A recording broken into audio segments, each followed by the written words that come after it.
Welcome to the Grandstream Quick Start Guide presented by Voxtelesys.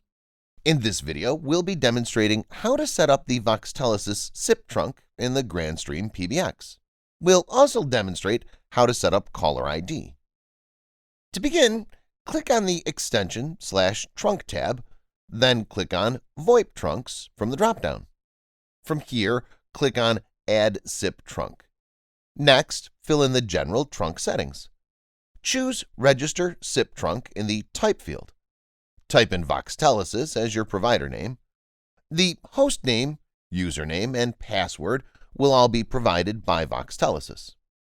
Click on Save in the upper right corner of the screen, then click on Apply Changes.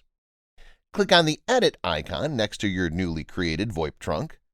Under the From Domain field, type in the same domain as the host name. Click on the Advanced Settings tab. From here, select the PCMU, PCMA, and G729 codecs.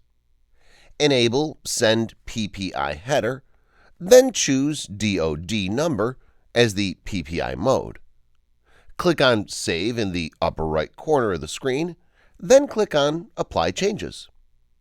We'll next configure caller ID in our VoIP trunk.